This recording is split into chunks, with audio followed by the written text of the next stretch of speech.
Listo, ya está. Bueno, hermanos, vamos a continuar con la clase 6. Es esta clase 6, luego las 7 terminamos y después nos reunimos en un mes para ver qué progreso hemos tenido.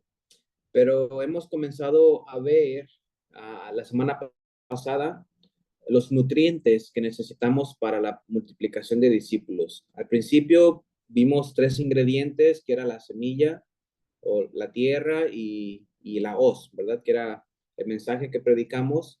Es también mi vida transformada por ese mensaje y las relaciones con otras personas que necesitan el mensaje. Y esos eran los ingredientes. Y ahora estamos viendo los nutrientes la semana pasada vimos el primer nutriente como el Espíritu Santo. Y esta semana vamos a ver el segundo nutriente, que es la reunión de discípulos para la multiplicación. ¿Sí? Reuniendo otros discípulos para la multiplicación. La gran idea de este tema que vamos a ver hoy es de que los hacedores de discípulos se forman mejor en una comunidad de hacedores de discípulos. Te lo repito, los hacedores de discípulos se forman mejor en una comunidad de hacedores de discípulos. Y vamos a ver uh, el pasaje bíblico de Mateo, capítulo 16, versículo 13 al 35, pero como introducción quiero decirte algunos puntos que tengamos en cuenta. Uh, si viviera, imagínate un mundo perfecto, qué bonito sería, ¿no? Un mundo perfecto. ¿Cómo sería tu mundo perfecto? ¿No? Pero imagínate un mundo perfecto donde los cristianos son perfectos, la iglesia es perfecta, todo es perfecto. Pues en ese mundo perfecto, hermanos, no habría necesidad de entrenamiento como lo que estamos haciendo ahorita. No habría necesidad de discipulado, porque la gente se convertiría naturalmente en discípulos y hacedores de discípulos, simplemente participando en una iglesia local. ¿Sí? En un mundo perfecto, la iglesia local estuviera produciendo discípulos naturalmente. Pero tristemente que pues, no vivimos en ese mundo perfecto y ni siquiera estamos como iglesia produciendo los discípulos naturalmente, ¿verdad? Tenemos que hacer entrenamiento, tenemos que capar, tenemos que hacer tantas cosas que son buenas, uh, pero a veces eso nos desenfoca o nos muestra más bien la realidad del desenfoque que tenemos de la gran comisión o de lo que Jesús nos mandó a hacer, de ser discípulos. Y si buscamos en la Biblia, hermano, sobre la iglesia, tiene mucho que decir la Biblia, tiene mucho que decir sobre la iglesia. Pero si yo te preguntara a ti, ¿qué es la iglesia? ¿Cuál sería tu respuesta? Para ti, ¿qué es la iglesia? ¿Cómo se vería una iglesia ideal o una iglesia fructífera? ¿Qué es iglesia para ti? Cuando piensas en iglesia, ¿qué piensas?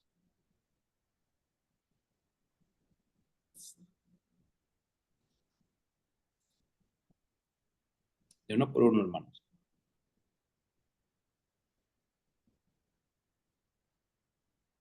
¿Qué es iglesia para ti?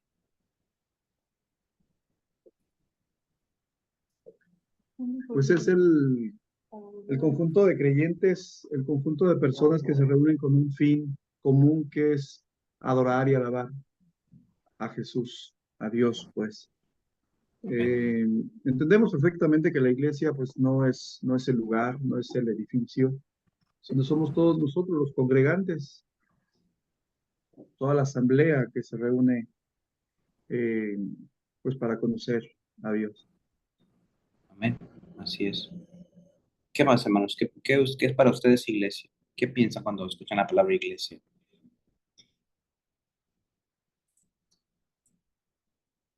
Recuerdan que la primera clase les pregunté si se consideraban plantadores de iglesia o si ustedes podrían plantar iglesias.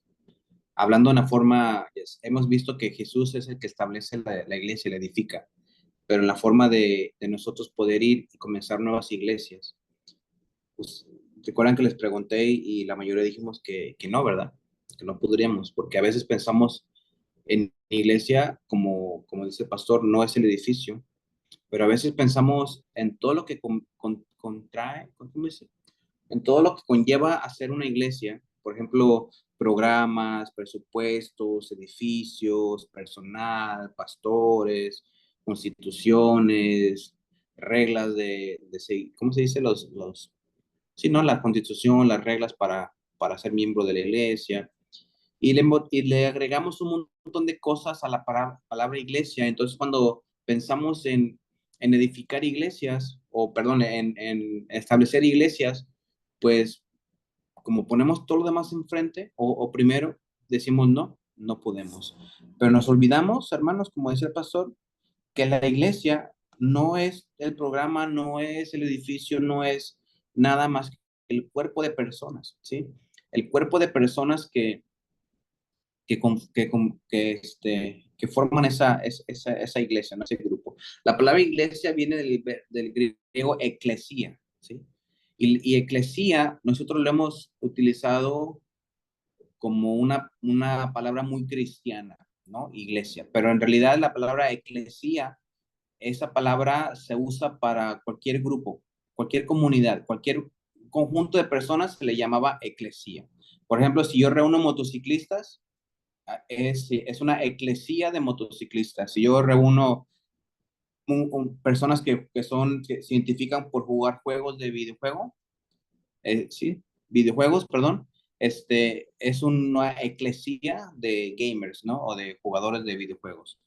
Y así, pongámosle el tema que sea. Cualquier reunión de algo se llamaba eclesía. Entonces, esa palabra que se sacó del griego, pues lo hemos puesto nosotros como algo que es solamente único del cristianismo. Y no es así. Ah, Normalmente cuando Jesús se refiere a su iglesia, se le refiere como el cuerpo, ¿recuerdas? El cuerpo de Cristo, teniendo en la cabeza el Señor, pero se llamaba el cuerpo. Y se refería, cuando Pablo mencionaba y los discípulos mencionaban iglesia, pues se referían al cuerpo de personas que conformaban ese grupo de seguidores de Jesús o de discipuladores, ¿no? Esa palabra nos hemos inventado en el vocabulario, no existe, pero discipuladores, ¿no? Hemos hemos formado, se formaron grupos que hacían discípulos como Jesús mandó, y entonces era una eclesia de cristianos, ¿sí? ¿Por qué? Porque se parecían a Cristo o se reunían personas que tenían en común a Cristo, entonces era un grupo de cristianos o una eclesia, una congregación de cristianos, ¿sí? Pero tenemos que definir claramente lo que es la iglesia, porque si no lo defines, si no lo tenemos en claro, entonces nunca vamos a poder enfocarnos, ¿no? En lo que es la iglesia. Entonces, hermano, como te decía, la Biblia tiene mucho que decir acerca de la iglesia, pero no dice nada acerca de edificios, no dice nada acerca de presupuestos, no dice nada acerca de programas, no dice nada acerca de personal o de constituciones ni nada por el estilo. Eso fue algo que se agregó después del siglo III, cuando la iglesia comenzó a institucionalizarse, ¿sí? Así se dice. Sí, cuando se formó como institución, entonces se comenzaron a poner muchas cosas. De hecho, y no es para discutir ni mucho menos, pero el otro día estaba estudiando cómo en el siglo III, cuando se hizo la iglesia institución, se quitó el ministerio de la mujer. Se quitó completamente el ministerio de la mujer. Cuando antes del siglo III, antes de que fuera una institución por Constantino, la mujer tenía un papel principal en la iglesia, eran las más trabajadoras. Y si te das cuenta ahorita en la iglesia, hermano, las mujeres son las más chambeadoras, ¿verdad que sí? Dentro de la iglesia. Y tristemente han puesto a la mujer que no puede predicar, pero sí puede dar clase dominical, o sí puede enseñar a los niños. Eso es ser iglesia, ¿sí? Eso es ser iglesia. ¿Y cómo es que no puede hacerlo ahí, pero acá sí, ¿verdad? Pero bueno, eso es otro tema. Pero lo que voy es de que se institucionalizó la iglesia y se pusieron muchas reglas eh, humanas que no eran parte de la iglesia primitiva, y pues ahora lo hemos tomado nosotros como que así es, ¿no? Como que así debe de ser. Pero nos olvidamos del el enfoque principal o la razón principal de la cual era iglesia antes.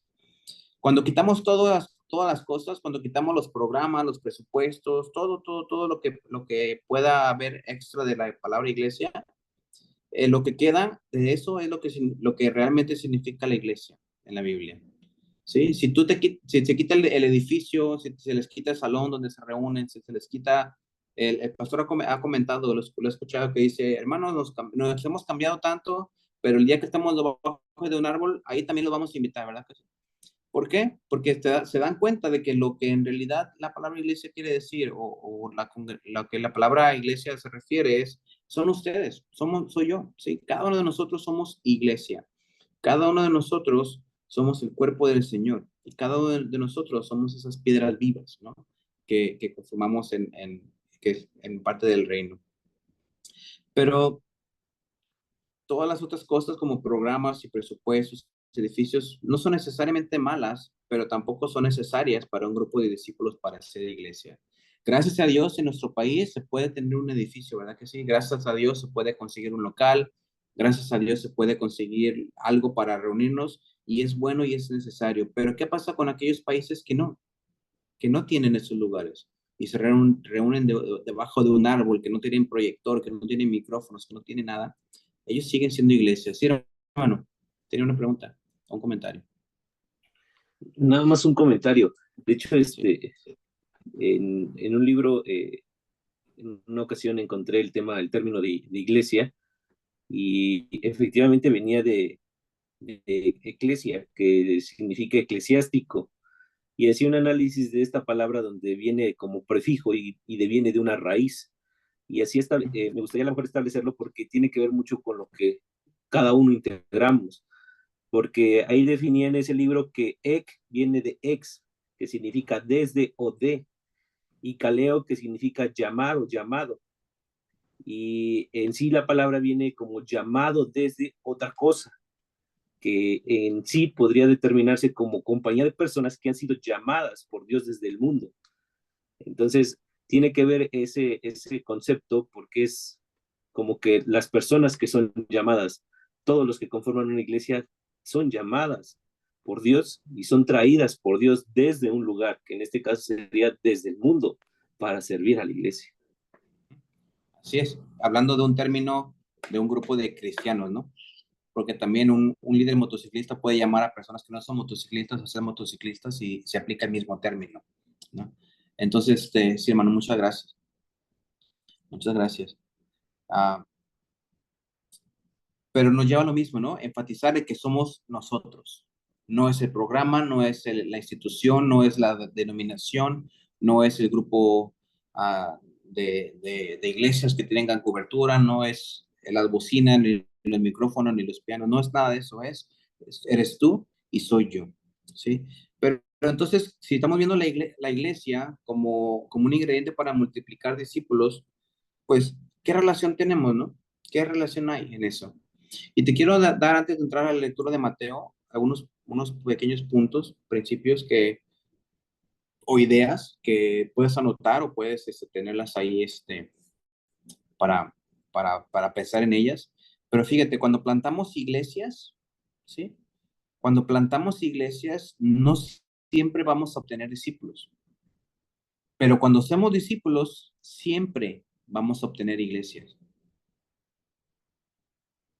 Te lo repito, cuando plantamos iglesias, no siempre vamos a obtener discípulos, pero cuando hacemos discípulos, siempre vamos a obtener iglesias. No hay un movimiento de hacer discípulos si no se están formando nuevas iglesias. Se necesitan formar iglesias para poder decir que hay un movimiento de discípulos. Y cuando decimos iglesia, recuerda, no estamos hablando de que ya son 500 para decir hay un movimiento. Pueden tener ustedes discípulos que están trabajando y ya tienen su grupo que se está multiplicando a la segunda generación, tercera generación, y tienen ese grupo ahí de 5, 6 personas, 7 personas. Eso ya es una iglesia. Eso ya es una iglesia, porque ya es un conjunto de personas, como decía el hermano, llamadas de parte de Dios para un servicio, para esa razón, para esa causa. Ya están ahí puestas como iglesia, sin poner los programas, sin poner todo lo demás. El simple hecho de estar reunidos, de estar estudiando sobre Jesús, caminando sobre Jesús y mostrando a otros sobre Jesús, los convierte en iglesias. Plantar una iglesia, hermanos, haciendo discípulos que se enfoquen menos en desarrollar odres y más en beber el vino. ¿Recuerdas los odres con el que Jesús convirtió el agua en vino? Eran unos jarros, unos cántaros que se usaban para la purificación, ¿sí? Entonces imagínate eso, si te pones a pensar un poquito sobre ese tema, todos saben que Jesús convirtió agua en vino, ¿verdad que sí? Y no vamos a poner de que no era vino fermentado y que no sé qué, era vino. ¿sí? Vino así y se lo tomaron y se lo gozaron todo, ¿sí? Pero ese vino que convirtió Jesús usó las jarros de la purificación, del agua de purificación, donde pues el agua que tenía ahí no era agua, perdón, esos jarros no se usaban para más que para limpiarse, ¿no? O sea, era algo para purificarse según eso, donde se quedaban ahí pues toda la suciedad. Pero ahí aún así fueron llenos de agua y Jesús lo transformó en vino. Pero lo que voy es de que la iglesia, la institución, se ha enfocado mucho en producir esos odres o cuidar los odres o cuidar como ellos de que no, es que eso es para la purificación, no se puede tocar, es santo, es puro, eso no se puede mezclar con otra cosa más. Y eso es así, pero se enfocaban tanto en lo de afuera que se olvidaban en disfrutar lo que venía adentro, que es el vino. Poniendo todo esto en contexto, la iglesia a veces se quiere enfocar más en lo exterior, se quiere enfocar más en el programa, se quiere enfocar más como creo que el pastor mencionó, se quieren servir a la obra del Señor, pero se olvidan del Señor de la obra, ¿verdad que sí, pastor? Usted lo mencionó. ¿Sí? Nos enfoca más en lo externo, en la obra, y nos olvidamos del vino, del contenido, de lo que en realidad importa, ¿no? Del Señor, del mensaje, de la palabra, de conocerlo a Él. Y queremos santificar tantas otras cosas más, ¿sí? Y hacerlas como exclusivamente a parte de la espiritualidad, que a veces ni siquiera es nada de espiritual tiene. Recuerda que el diablo es espiritual también, ¿sí? El diablo es un ser espiritual también. Y cuántas personas de otras religiones llaman cosas espirituales y nada que ver con lo que es Dios, ¿no? Entonces, muchas veces de esas cosas espirituales que a veces llamamos cristianos, a veces terminan siendo, como he dicho siempre, más idolatría que en realidad hábitos espirituales o prácticas espirituales. ¿Recuerdas a Jesús cuando estuvo en la tierra que les dijo, alguien mayor que el día de reposo está aquí con ustedes? Alguien mayor que el templo está aquí con ustedes. Alguien mayor que los profetas está aquí con ustedes. Y la gente, los fariseos estaban más enfocadísimos en lo que ellos pensaban que era lo mayor, ¿sí? Donde vivía Dios. Pero hermanos, Dios nunca pidió hacer un templo, nunca. Nunca pidió hacer un templo. El que dijo fue David, dijo, ay, David dijo, yo te voy a hacer un templo, Señor. No, ¿por qué me va a hacer un templo? Yo no quiero un templo. Yo te la voy a hacer. Bueno, que ya hazme uno, pero tú no, me lo va a hacer tu hijo, ¿no? Salomón. Y se formó el templo. ¿Por qué? Porque el Señor no vive dentro de cuatro paredes. El Señor no vive ahí. Cuando estaba con la mujer samaritana, le dijo, pronto el Señor estará buscando, Dios estará buscando adoradores en espíritu y en verdad. Ya no vas a tener que ir hasta Jerusalén para adorar, porque ahora ya se necesita, va a ser solamente en espíritu y en verdad, donde sea. Porque el Señor no puede ser contenido dentro de cuatro paredes. No puede ser contenido. Y si el diablo va a hacer cosas espirituales para que tú te quedes dentro de cuatro paredes, las va a hacer.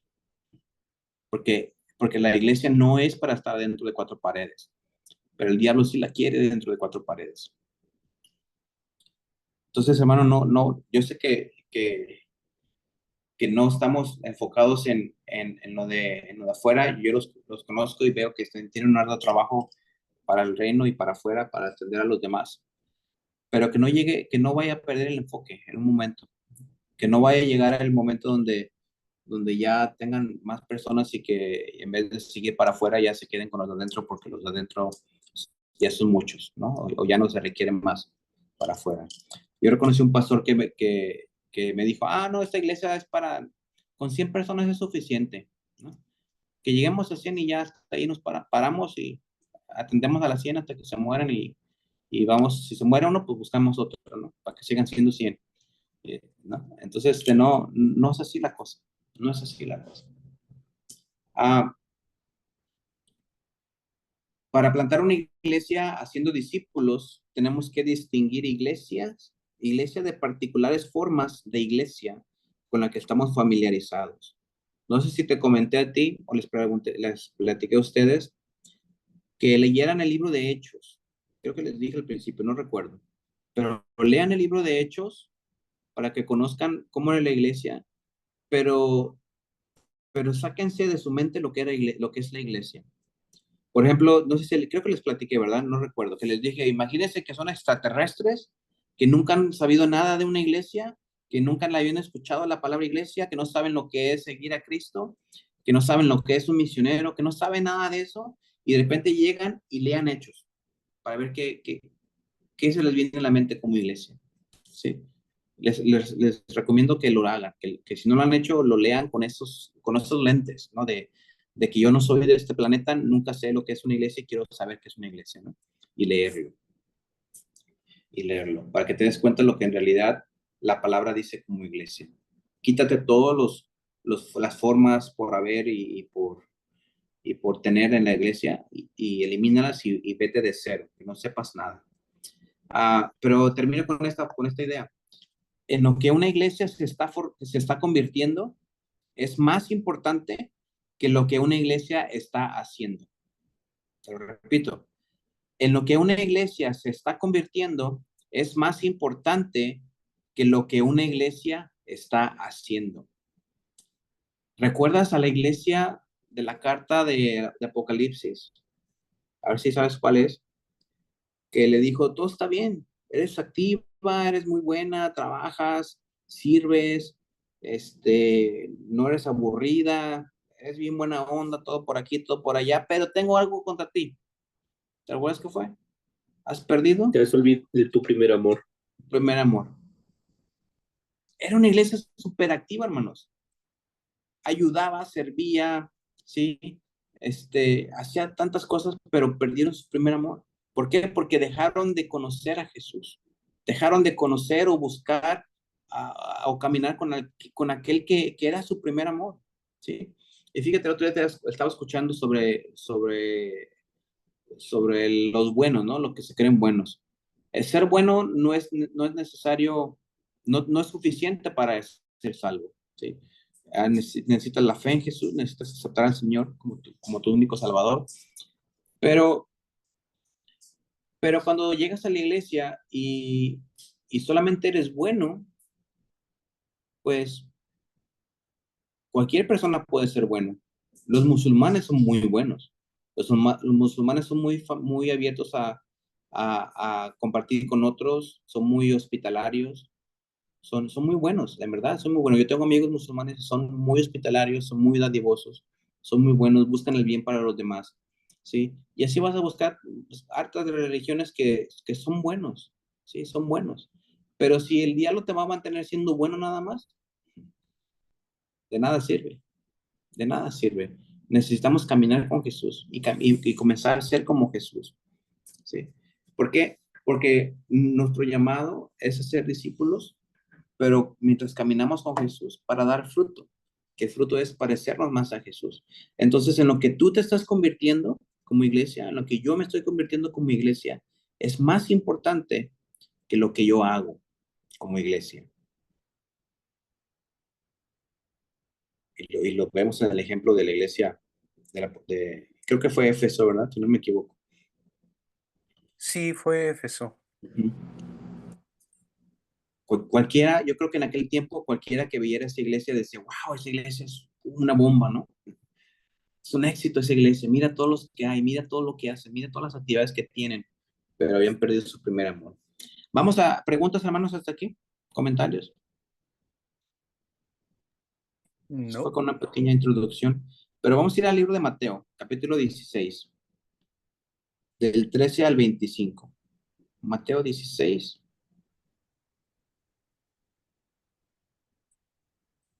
Si me permite,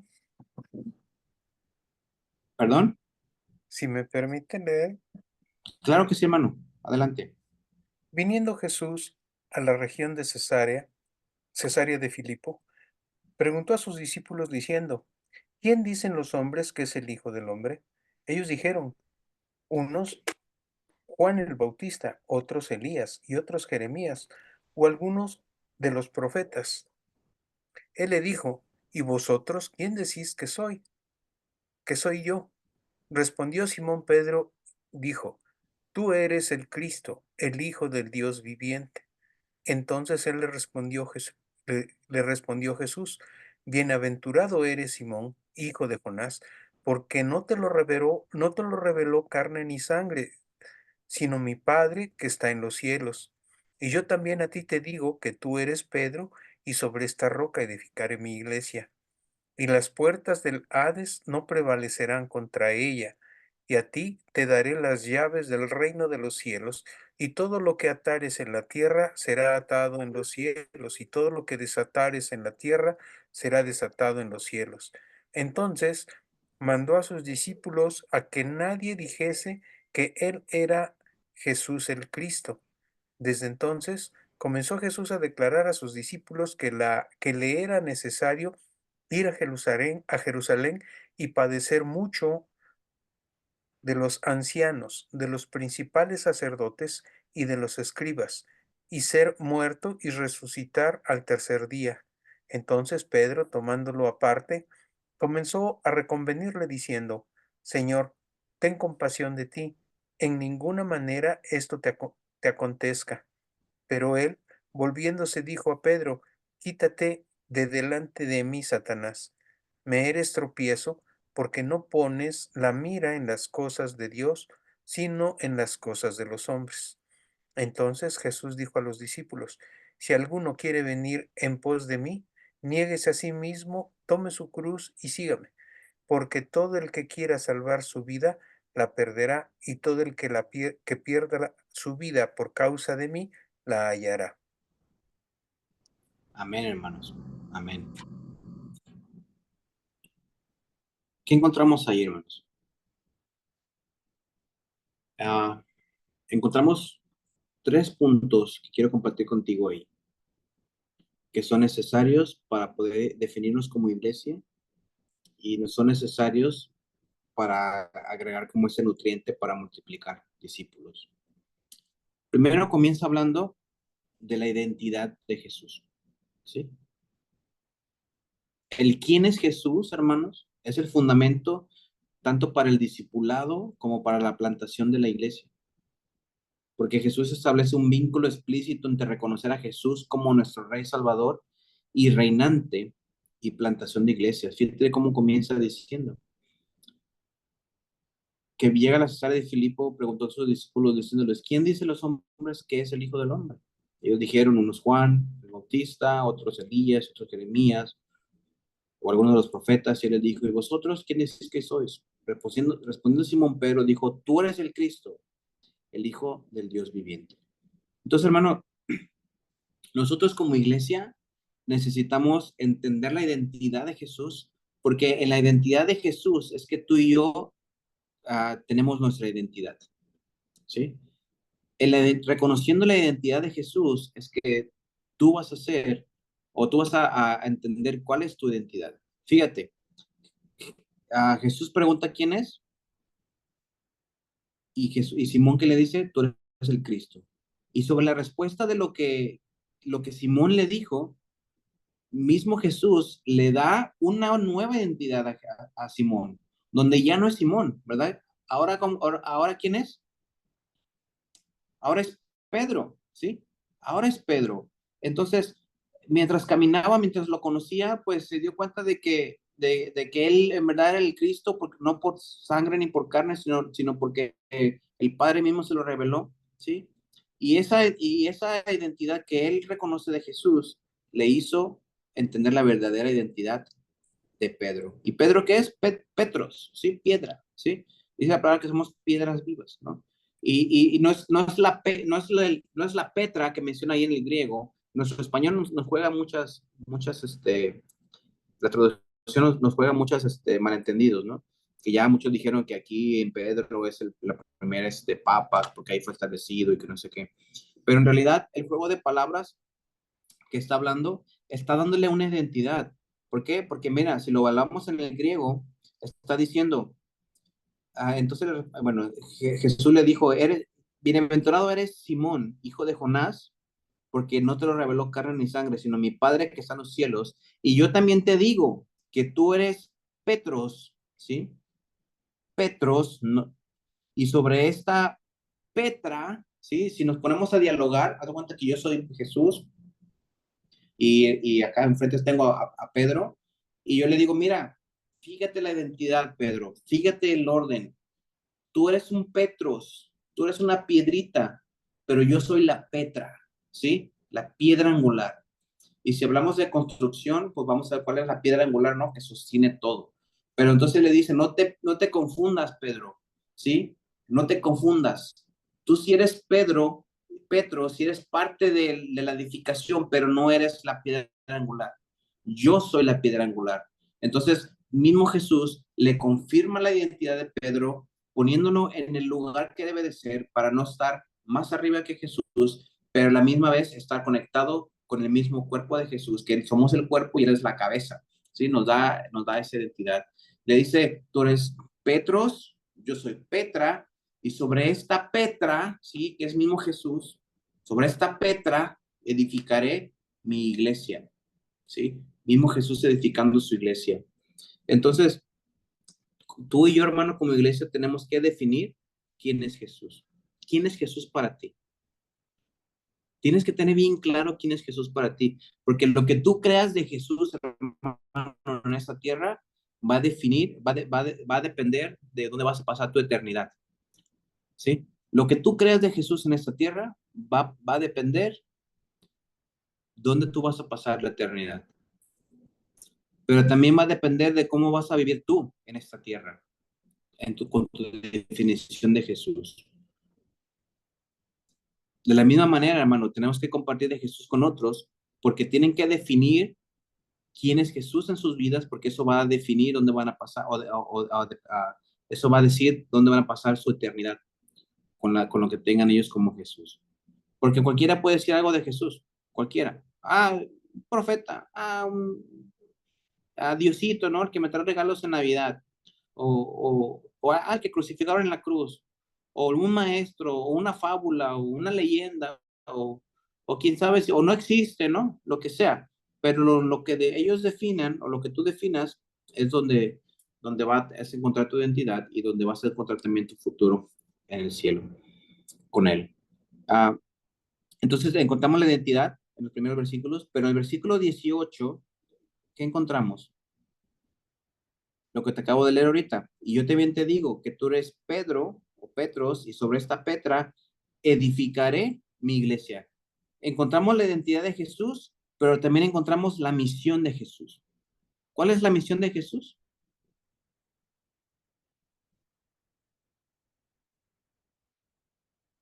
¿Algún valiente? Edificar. ¿Edificar qué, hermanos?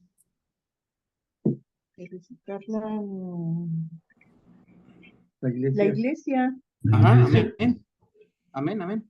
Entonces, la identidad de Jesús es de que Él es el enviado, Él es el Cristo, Él es el Es la escogido, cabeza. Él es, sí, perdón, Él es la cabeza de Él la es la iglesia, cabeza, ¿verdad? amén, es la cabeza. ¿Y su misión cuál es? Edificar la iglesia, Edificar la ¿sí? iglesia. Él es el que edifica la iglesia. Y entonces, si Él como misión tiene edificar la iglesia, pues Él los manda a ser discípulos, lo encontramos en Mateo 28, ¿verdad? Ir y hacer discípulos. Yo edifico la iglesia, ustedes hacen discípulos, es lo que dice Jesús. Y también en el versículo 21 al 25 encontramos el método de cómo edifica la iglesia o cómo edificaría su iglesia. ¿Sí? En el versículo 21 dice, desde entonces,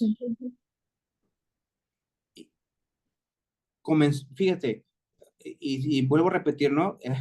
Dice este pastor, el fraile que le puso los títulos a la Biblia, esas separaciones a veces nos arruinan el contexto, ¿no? Porque a veces hablamos sobre la primera parte y terminamos en el 20, y ya para el 21 hacemos como que otra cosa, ¿no? Ya otro tema diferente.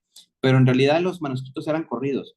Entonces él dijo, mandó a sus discípulos que no le dijeran a nadie que él era Jesús el Cristo, y sin pausas continúa diciendo, desde entonces comenzó Jesús a declarar a sus discípulos que le era necesario ir a Jerusalén y padecer mucho de los ancianos, de los principales sacerdotes y de los escribas, y ser muerto y resucitar al tercer día.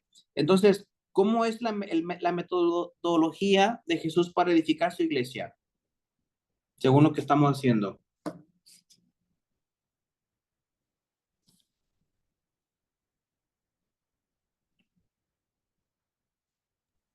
padecer, padecer, ¿qué más?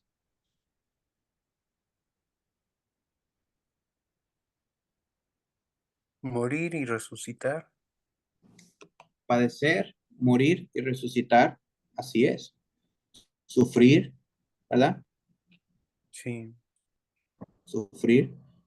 Ese era el método de Jesús, ese fue el método de Jesús. ¿Sí? Él nos enseñó a tomar nuestra cruz, Él nos enseñó a perder la vida, ¿sí? Nosotros perdemos la vida por Cristo.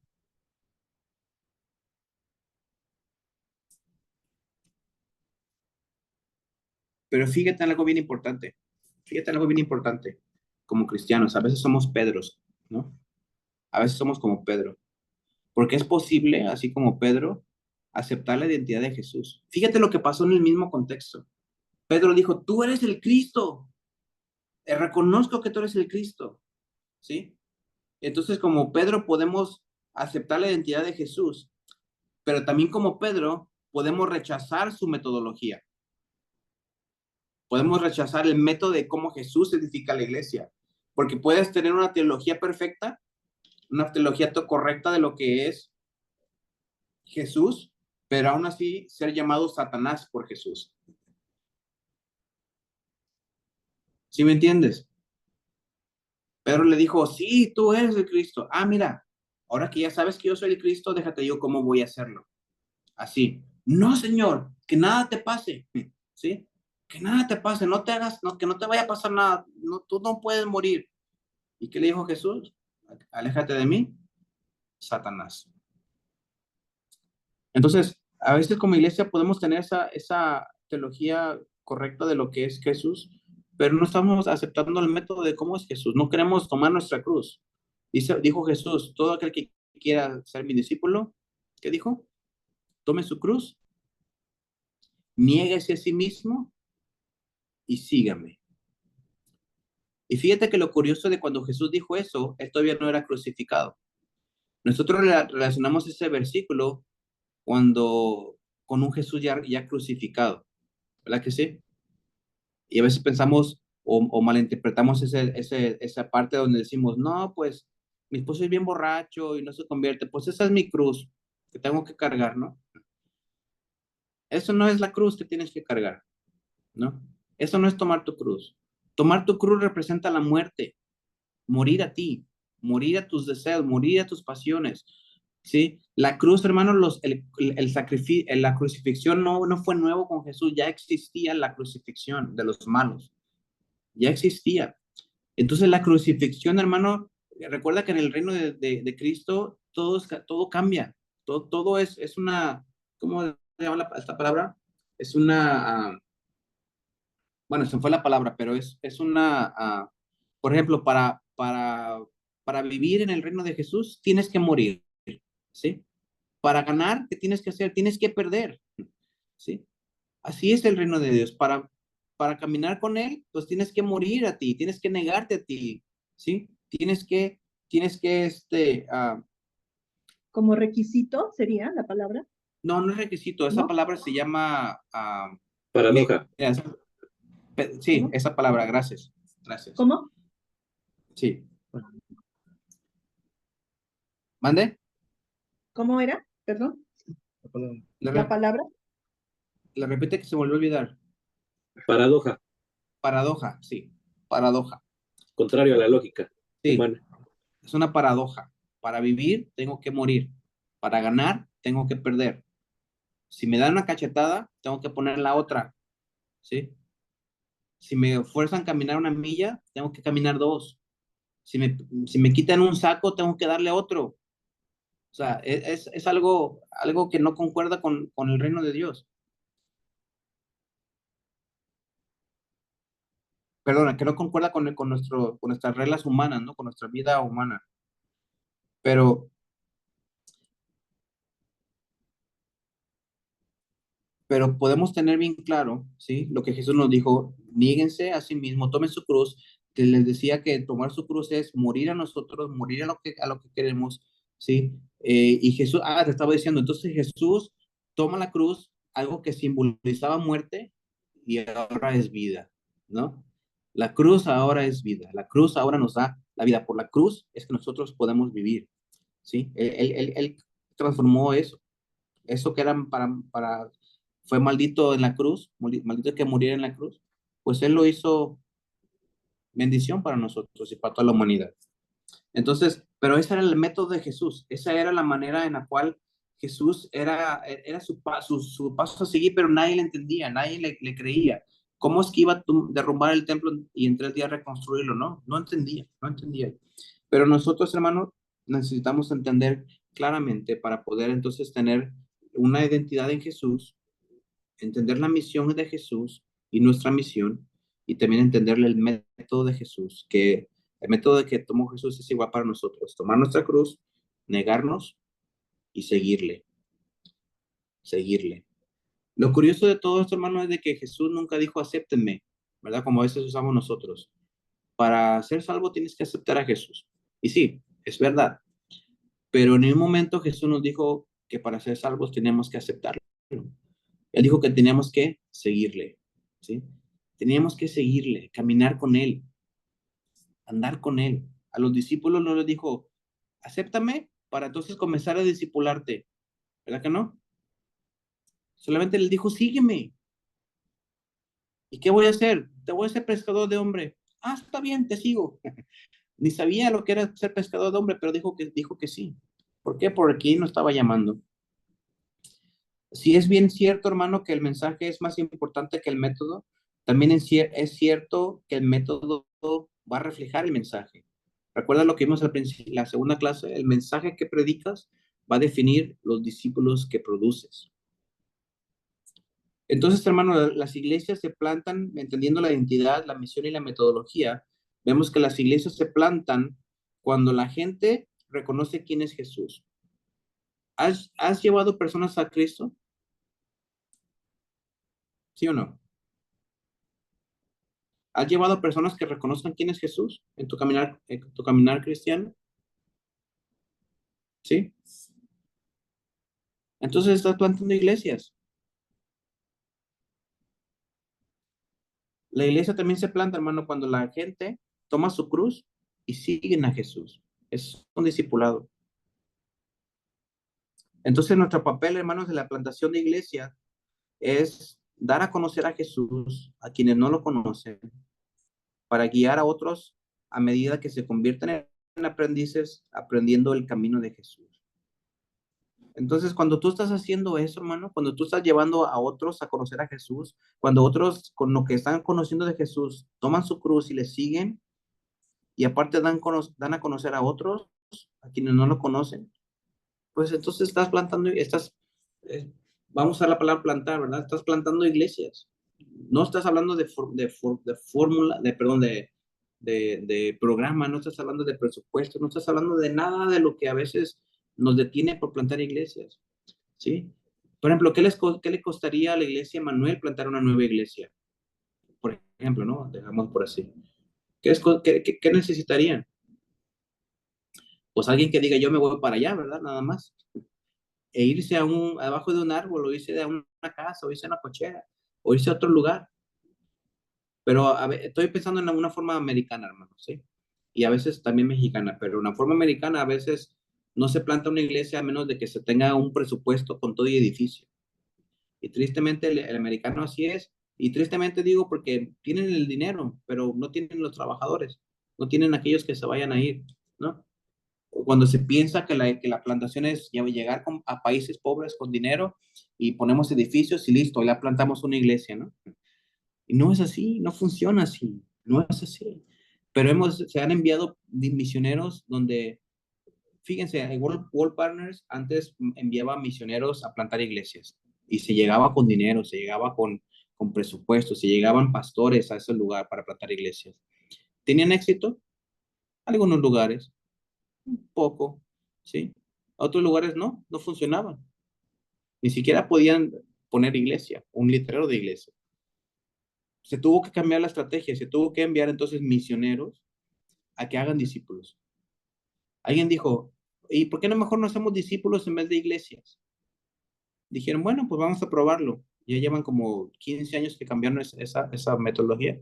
y han tenido más resultado, se han formado más iglesias al hacer solamente discípulos, porque la iglesia toma la forma que Cristo le da. ¿Quién edifica la iglesia? Cristo. Cristo le va a dar la forma conforme el lugar donde está, ¿sí? ¿Y qué pasa cuando llevas tú la forma de este lado? Llegas a África y vas a ver un montón con corbata y saco, ¿verdad que sí? ¿Por qué? Porque le dijeron es que para hacer iglesia tienes que ponerte corbata y saco, si no, no. Llegaron unos misioneros a África, no sé si te comenté, a una aldea que no conocían al Señor, pero aceptaron a Jesús, pero las mujeres estaban con los pechos descubiertos, ¿sí? Siempre estaban con los pechos descubiertos. Y con el morbo de los de acá, pues no podían ver a las mujeres así. ¿Qué pasó? Que cuando regresaron la siguiente vez, llevaron muchas blusas para las mujeres, ¿sí? La iglesia donó demasiadas blusas, todas las mujeres de la aldea ya eran casi todas convertidas y todas recibieron sus blusas y nadie se las ponía, ¿no? Nadie se las ponía. Hasta que un día le dijeron, hermanas, por favor, cuando vengan al templo, aquí se usa blusa. No ande así, póngase blusa. Pues, ¿qué pasó el siguiente domingo?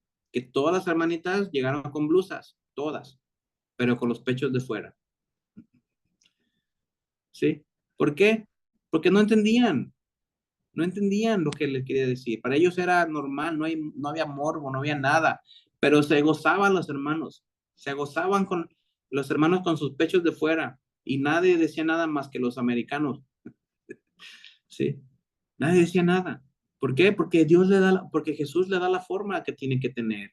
Tiene que adaptarse para los demás, ¿sí? Cuando alguien llega, hermano, y te llega con una forma que te trata de cambiar diferente, qué feo, hermano, qué feo cuando yo veo a veces veo a unos hermanitos que se arreglaban bien y de repente se hacen cristianos y ahora ya se ven hasta demacrados, ¿no? Que ya no maquillaje, ya no peinado, ya nada, ya se ven todos, todos tristes, en vez de reflejar alegría, se ven todos tristes, ¿no? Y tampoco digo que vayas así como, como queriendo matar a Batman, ¿no? Toda maquillada, como el guasón, pero con moderación, ¿no? O sea, no tiene nada de malo, es nuestra cultura latina, somos guapos, nos gusta ir bien vestidos, nos gusta ir, bien, sigamos siendo lo que somos como latinos. ¿Por qué encerrarnos en otras cosas que no son? ¿Por qué amarrarnos en otras cosas que en vez de ser bendición son cadenas, cargas? Y mismo Jesús les dijo, ustedes ponen cargas a la gente que ni siquiera ustedes mismos pueden cumplir o quieren cumplir, ¿sí? Una vez me encontré unos hermanos que conocía muy, muy queridos, se cambiaron de onda religiosa, le pongamos de esa manera, y de repente ya las mujeres eran sin maquillaje, ella hacía cabello, estudió para estética y ya tuvo prohibido hacer cortes de cabello porque pecaba haciendo pecar a otras mujeres, y ya nada de cero maquillaje, cero arreglarse, vestidos desde arriba hasta abajo. Y una vez me los encontré en una tienda allá en Estados Unidos y los vi y era un calorón que estaba haciendo tremendo, pero calorón. Y el hermano y su hijo con una camiseta de resaca y un short así bien cortito y, oh hermano, calorón, calorón, y sí. Y volteó a ver a su familia, a su esposa, a sus hijas, pobrecitas ahogándose porque estaban tapadas desde aquí hasta abajo, ¿no? Con el calorón. Y le digo, oye hermano, ¿y su esposa y sus hijas qué pasó? ¿Tienen calor o no? Sí, hermano, pero ellas son mujeres, tienen que aguantarse. Así les tocó. Así les tocó, ¿no? Pobrecitas, ¿no? Pero bueno, ya me estaba deshogando aquí.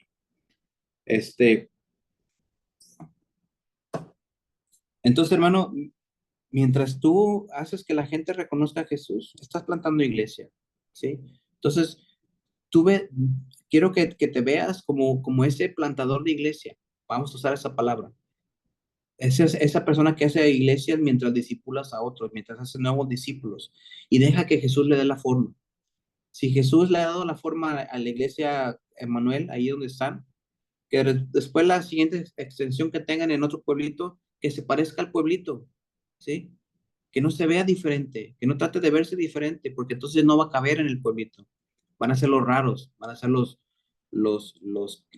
muchas veces lo llegan a ver como hipócritas, ¿no? De que eran de una forma y ahora son de otra, ¿no? Pero por verse religiosos. Que no sea así, hermanos. Deja que Jesús tenga la forma. ¿Preguntas, hermano? ¿Comentarios? Yo quería comentar algo, pastor. Sí, hermano, digo. Precisamente en esa mala interpretación de lo que es hacer iglesia, podemos ser como piedras de tropiezo. En el caso de lo que estábamos leyendo aquí en Mateo, en el 23, donde Jesús le dice, quítate de delante de mí, Satanás, me eres tropiezo, porque no pones la mira en las cosas de Dios, sino en las de los hombres. Muchas veces, no muchas veces, generalmente se ha malinterpretado el tema de la iglesia, como bien lo dice, con respecto a tener todo un equipo, toda una infraestructura, una organización, y hasta que no la tenga, pues no me considero que seamos una iglesia, ¿no? Sobre todo porque en ocasiones nos pesa el qué dirán, el comparado con otras iglesias que son grandes, que tienen ballet parking, estacionamiento y toda una estructura o megaestructura. Y entonces se ha perdido el enfoque. Me queda muy claro que muchas veces en ese afán obstaculizamos el plan perfecto de Dios, porque nos afanamos tanto en las cosas materiales, inclusive en la forma de llegar a la gente. Yo estaba leyendo en la mañana algo que decía que no podemos hacernos al mundo para llegar al mundo, o sea, a la gente de afuera. A veces yo escuchaba a un pastor que decía, vamos a hacer una como kermés tipo discoteca, solo no va a haber alcohol, pero les vamos a poner música para atraerlos. Ya que estén aquí, en el baile, ya les predicamos. Eso pues no es correcto, no es bueno, y muchas veces en ese afán de querer hacer bien las cosas, solo somos tropiezo para los planes de Dios, y sobre todo no hacerlo a la manera como Él quiere, ¿no? A mí me queda muy claro que lo que vayamos a hacer, pues tenemos que preguntarle cuándo lo quieres, cómo lo quieres y por qué lo quieres así, ¿no? Entonces, esto pues nos aclara la idea de cómo debemos compartir. Y lo más importante es precisamente el mensaje. El mensaje es lo más importante que la forma, ¿no? Que el método, como lo dijo hace rato. Dar a conocer a Jesús para guiar a otros y así mismo, pues darlo a conocer a Él. Y así es como se planta una iglesia. Yo alguna vez puse un video de unos niños como en África que se gozaban alabando al Señor, pues con unas piedras, con unos botes ahí, sin instrumentos, simulando un micrófono con un palo y un pedazo de madera. Y me sorprendió tanto, y yo digo, ¿por qué no la complicamos? ¿Por qué somos tan complicados para cuando las cosas son tan simples en el sentido de hacerlas con amor? Lo que Dios va a ver de nosotros es ese corazón dispuesto, más que la formalidad de hacer las cosas, ¿no? Así es, hermano. Nos enfocamos más en los odres que en el vino, ¿no? Como decía hace ratito. Nos enfocamos más en la forma que en el contenido. El contenido debe ser lo principal, Jesús. La forma, el Espíritu Santo la va a dar y Jesús la va a poner donde esté y como esté, ¿sí? Y muchas veces va a chocar a nuestros pensamientos, pero así lo está haciendo el Señor. Y esa es la cristología que vamos a aplicar. Jesús es el máximo plantador de iglesias. Es el que le edifica. Él es el que le edifica. Él es el que da el crecimiento a la iglesia. Nosotros no podemos esforzarnos para el crecimiento de la iglesia. Más bien, no podemos esforzarnos para que crezca la iglesia. Podemos hablar y enseñar, pero el crecimiento lo da el Señor.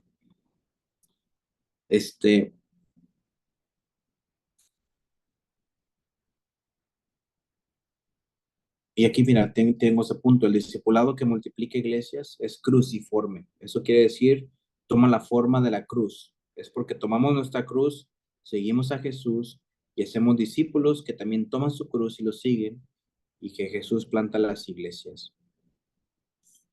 Entonces, hermano, recuerda que estamos viendo los nutrientes. La semana pasada vimos el Espíritu Santo, y los que no pudieron estar pueden ver el video si no es que ya lo vieron, ¿sí?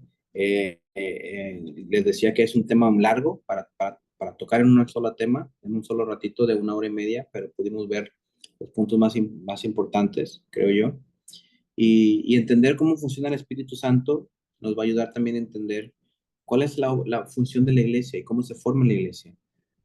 De que no es por nuestras fuerzas que se forma la iglesia, es por el poder del Espíritu Santo, ¿sí?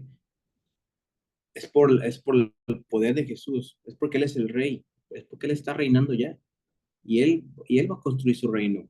Hermano, nosotros, déjame lo busco por aquí, pero tengo una nota donde, donde te puedo dar versículos, y quiero darte versículos para no dejarte así nada más, pero déjame lo busco aquí, mira. Pero nosotros, hermanos, no somos llamados tampoco como iglesia a, no somos llamados a edificar el reino de Dios. Nosotros no edificamos el reino de Dios. El reino de Dios lo edifica el rey, ¿sí? El rey mismo. Nosotros sí somos llamados a orar por el templo, perdón, por el reino. Somos llamados a entrar al reino. Somos llamados a compartir del reino, ¿sí? Pero no somos llamados a edificarlo. Y te voy a buscar los versículos, por ahí los tengo. No los tengo ahorita por aquí a la mano. Pero, pero hemos dicho mucho de que, hermanos, vamos a edificar el reino. De hecho, aquí estoy en una conferencia ahorita donde se llama Edificando, ¿cómo se llama? Estoy aquí en Sonora, una iglesia que se llama Edificados, ¿sí? Y me gusta el tema porque somos edificados, pero he estado viendo que se enfoca mucho en que nosotros edificamos el reino. Y la verdad que nosotros no edificamos el reino, hermanos. En ningún momento de la escritura vamos a encontrar que nos diga que nosotros edificamos el reino, ¿sí? Eso es algo que Jesús hace, solamente Jesús hace. Nosotros, como te dije, oramos. Lo voy a buscar, te lo voy a compartir los versículos que lo leas, pero nosotros somos llamados a orar por el reino, a entrar al reino, a compartir el reino, a vivir en el reino, ¿sí? Pero a edificarlo no. Nosotros no podemos darle la forma. Y cuando lo hacemos, hermano, entonces nos sale mal. Fíjate la promesa que tiene el versículo que leímos de Mateo. Dice, y sobre esta piedra edificaré mi iglesia. Y lo que dice después, y las puertas del Hades o las puertas del infierno no prevalecerán contra ella. Entonces, hermano, yo pregunto, ¿cuál iglesia, y no estoy hablando de denominación, ni de nada, cuál iglesia, hermanos, tiene como promesa de que el infierno no la va a derrumbar? ¿Cuál iglesia? La de Jesucristo. La que Jesucristo edifica, ¿verdad que sí? La que Jesús edifica. Esa es la que tiene promesa. Entonces, preguntémonos, ¿estamos nosotros edificando la iglesia o estamos dejando que Jesús edifique la iglesia? Porque nosotros sí podemos darle una forma, le podemos dar una figura, ¿verdad que sí? Pero esa figura, si nosotros la edificamos, no tiene promesa.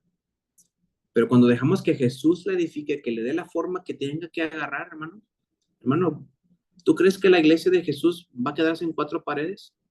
¿Tú crees que la iglesia de Jesús va a ser una iglesia que no ama, que no perdona? ¿Tú crees que la iglesia que Jesús se edifica va a ser una iglesia envidiosa, tacaña?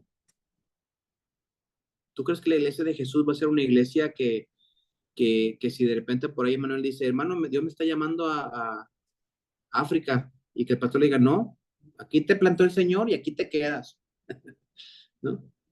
¿Tú crees que esa va a ser una iglesia de Jesús?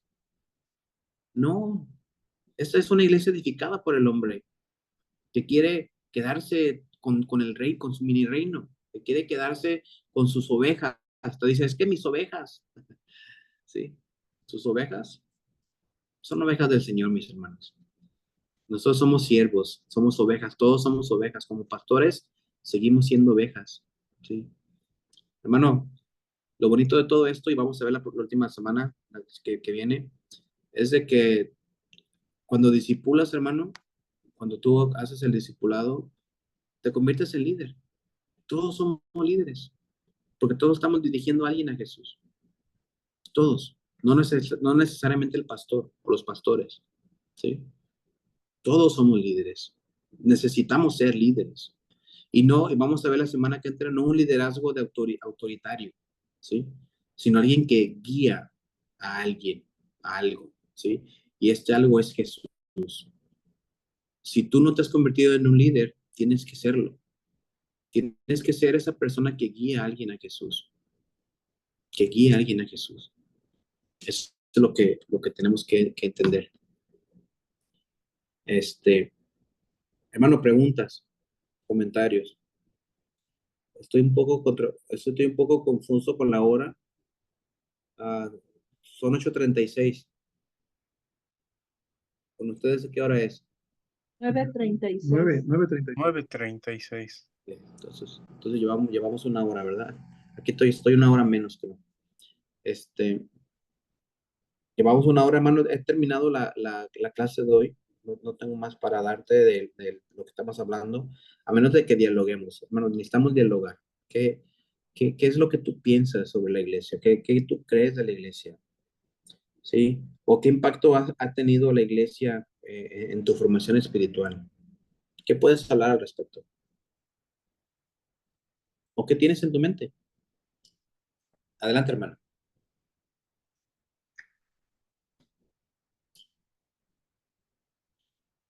Sí, hermano. Hermana. Pastor, yo tomé muy en serio, muy en cuenta todo este curso y ya con antelación nuestros pastores nos habían estado, pues ahora sí que eh, animando mucho a que nos atreviéramos a llevar el mensaje de la Gran Comisión. En algún momento nuestro pastor Cristóbal nos había hecho ese comentario que de alguna manera teníamos que empezar a salir para empezar a formar grupos, ¿sí? Y poder evangelizarnos. Entonces, yo ya empecé, pastor. Hey, yo ya empecé, hoy fue mi primera reunión, este, en la ciudad de Santa Anita, estuve allá y tengo otra reunión el día de mañana en otra comunidad. Entonces, lo que yo no sabía era, por ejemplo, lo que usted nos decía de los integrantes, que puedes estar con 5, con 6, y y así se empieza. Pero yo decidí ponerlo en práctica, tomando en cuenta la urgencia que hay para, para cumplir con lo que el Señor Jesucristo nos dejó, pues ahora sí que nos dejó la encomienda.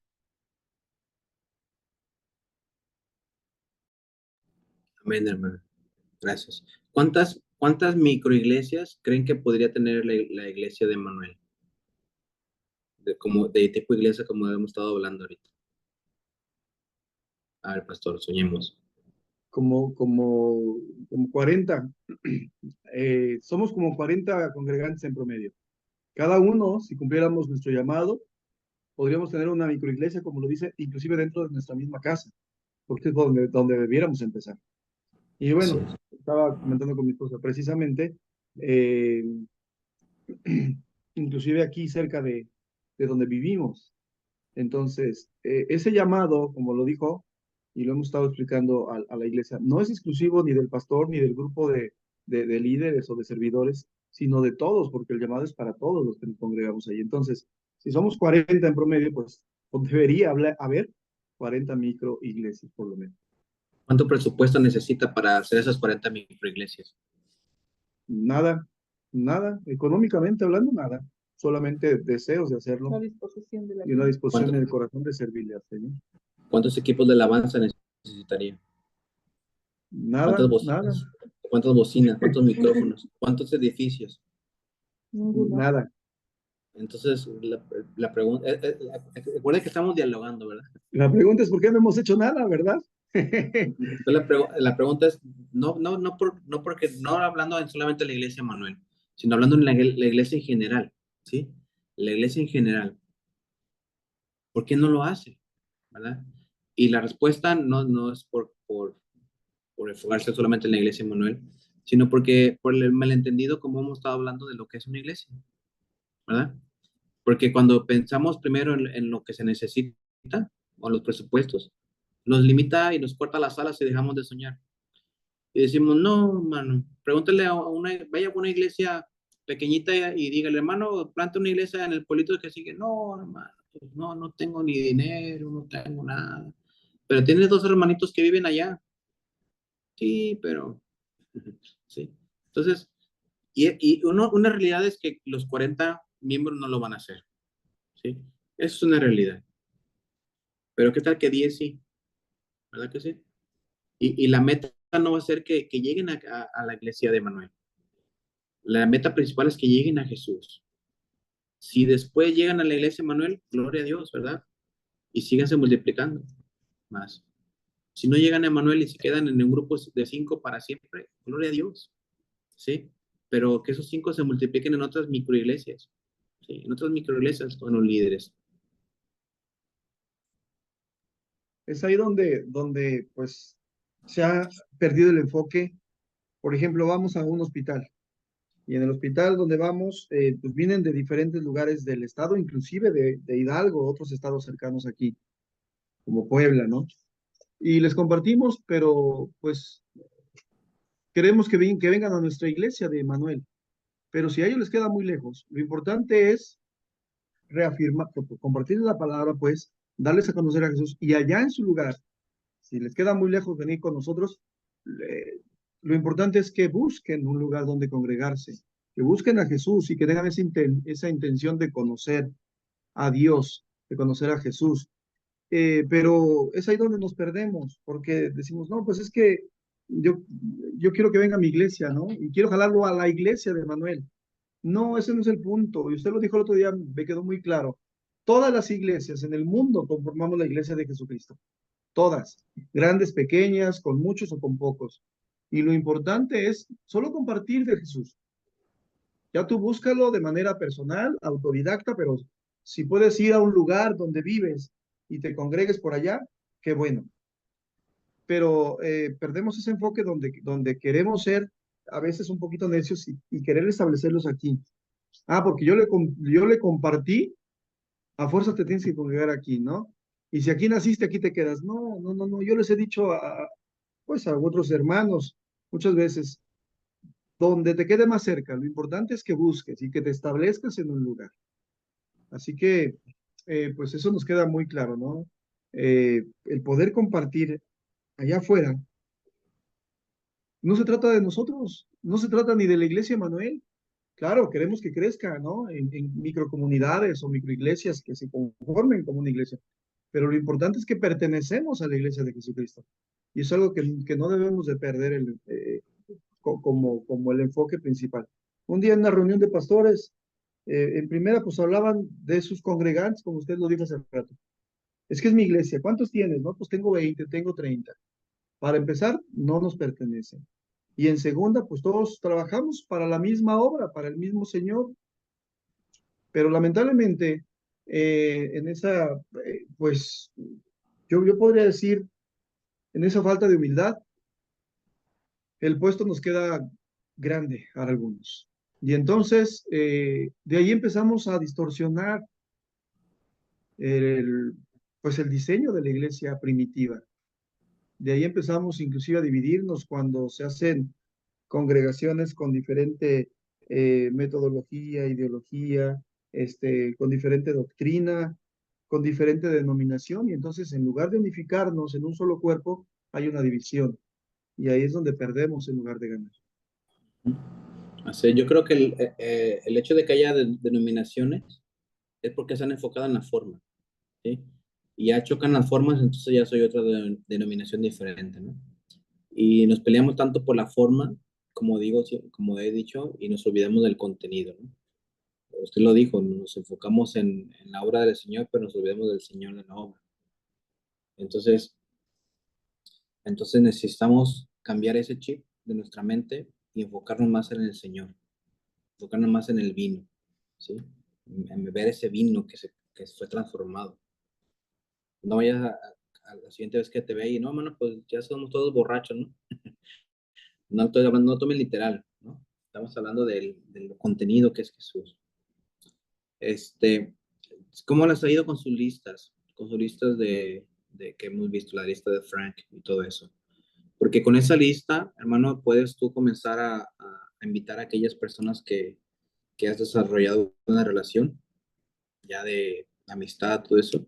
Y puede ser como la hermana, ¿no? Que compartió. Comienzas a tener un estudio bíblico poco a poco, inductivo, cortito. Pero ¿sabes qué? Esa reunión que estás teniendo se convirtió en una iglesia embrionaria, donde van a hacer más, ¿sí? Donde van a hacer más. Pero la cosa es ser intencionales, la cosa es comenzar a hacerlo. Y recuerda que esto que estamos aprendiendo no es para quedarnos con la cabeza más grande, sino es para convertirlo en práctica y hacerlo en práctica, ¿sí? ¿Alguien más, hermano, tiene algo que compartir?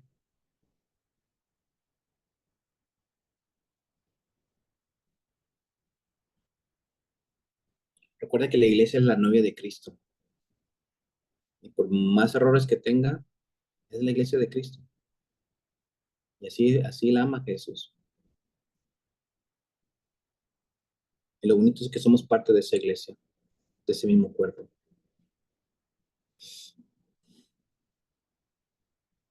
Si no hay nadie más, hermanos, oramos para despedirnos, pero si hay alguien más, levante la mano ahorita o abre su micrófono.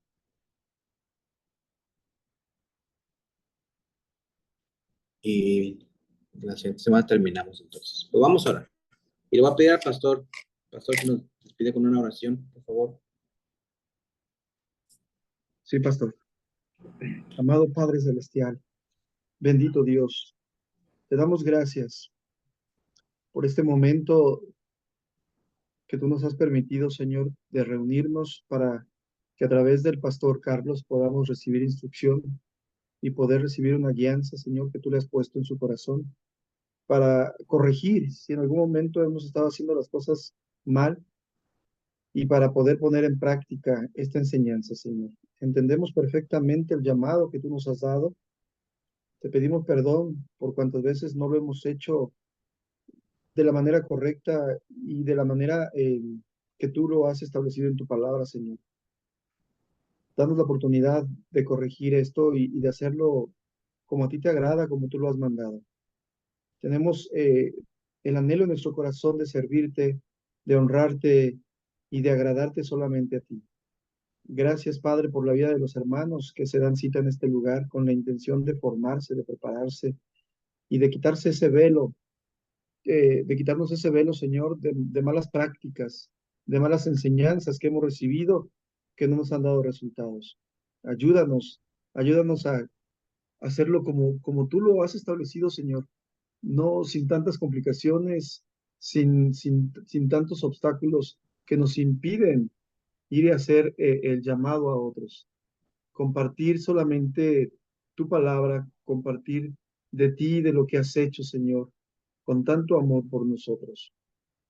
Ayúdanos a dar resultados, ayúdanos a conformar nuevas células, a establecer tu reino aquí en la tierra, como tú lo has hecho, pero sobre todo a agrandar esas estacas de tu reino, Señor, para crecer, pero no crecer en el número, pues siendo orgullosos de que tenemos más congregantes, sino con el hecho de poder llamar a otros a tu presencia, de poder ayudar a otros a conocerte, porque tenemos la intención en nuestro corazón, Señor, de hacer discípulos que sean salvos verdaderamente, porque no fue en vano tu sacrificio, no fue en vano tu venida, Señor, sino que debemos hacer lo que nos toca para que tú puedas exaltarte, para que tu nombre sea glorificado y conocido hasta lo último de la tierra, como dice tu palabra. Ayúdanos, Señor, a poder entender perfectamente tu llamado y con toda humildad y con todo amor realizarlo, Señor, para dar frutos, como ahora pues nosotros hemos sido llamados en este nuevo nacimiento a ser discípulos, a ser siervos tuyos, Señor, porque aquí el único maestro eres tú. Gracias por la vida del pastor Carlos, gracias por la vida de mis hermanos que están aquí presentes. Ilumínanos, guíanos y que a través del Espíritu Santo, Señor, podamos ser fortalecidos, podamos ser guiados y que sea Él quien nos dé sabiduría y entendimiento para hacer lo correcto. Gracias por todo, Padre bendito. En el nombre maravilloso y poderoso de tu Hijo amado Jesucristo. Amén. Y amén. Amén.